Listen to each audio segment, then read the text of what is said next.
Bismillah, Alhamdulillah, wassalatu wassalamu ala Rasulillah. Imam Abu Hanifa rahimahullah, along with all four of the great Imams, none of them were strangers to speaking truth to power when they had to. There's an interesting interaction that Imam Abu Zahra documents in his Four Imams book about when Imam Abu Hanifa was summoned by the Khalifa of his time, Al-Mansur, between a matter that had come up. So basically, an estrangement took place between Al-Mansur, the Khalifa, and his wife because he inclined away from her, and she argued that this was not fair. And so the Khalifa asked her, "Whom do you want me to bring in as essentially an arbitrator between us, who will judge between us?" She replied, "Imam Abu Hanifa." When she said this, Al-Mansur, the Khalifa, was very happy. And this right away tells us like the place of Imam Abu Hanifa during this time, that both sides are extremely jubilant that he has been chosen as the arbitrator because they know he's going to be fair. He's not going to be biased. This is the character of Imam Abu Hanifa rahimahullah. And so he is summoned, and the Khalifa says to him, "This free woman contends with me over this matter. Judge between us." The Imam says, "Let the Amir al-Mu'mineen speak." And the Khalifa says, "How many wives can a man marry at the same time?" You see, he's getting to the issue. Imam Abu Hanifa says, 4. This is according to the Quran and the Sunnah. The Khalifa then says, "What about the milk al-yamin, the ones that the right hand possesses?" Imam Abu Hanifa replies, "As many as he likes." And then the Khalifa says, "Is anybody permitted to say anything different than what you have just said?" "No," says Imam Abu Hanifa. When he says this, the Khalifa kind of turns to his wife and he thinks it's over, game, set, and match. He says, You heard what the great Imam just said."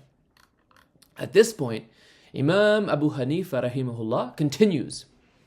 And he says, Allah subhanahu wa ta'ala has allowed this to the people of fairness, of adl, of justice.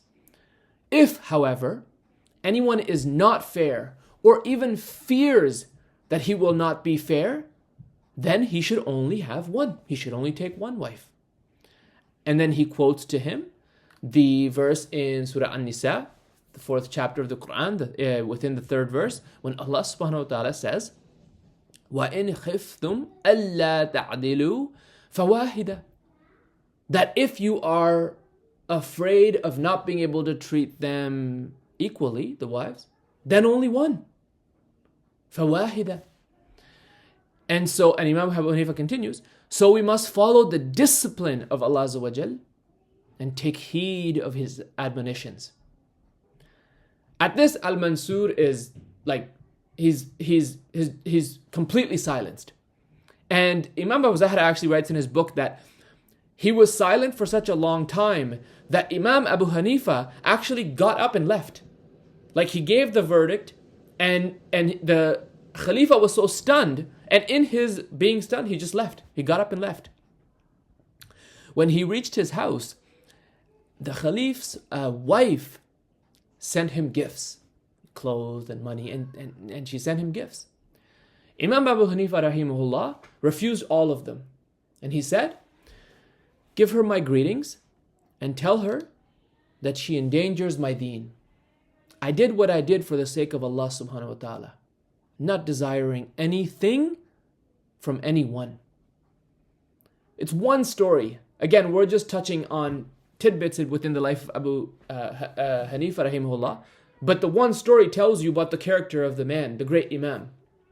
That not only was he courageous and brave enough to speak the truth, to speak what the Quran and the Sunnah had stated, in spite of how either party would feel, even to the Khalifa, but then he did it only for the sake of Allah. When he benefited from it from one party, he did not take advantage of that. And this is the type of leadership and the type of character that certainly we need in the ummah back to right the way. So it's an incredible story of many stories. Subhanallahi wa bihamdi, subhanakallahumma wa bihamdika, ashhadu an la ilaha illa anta, astaghfiruka wa atubu ilaik.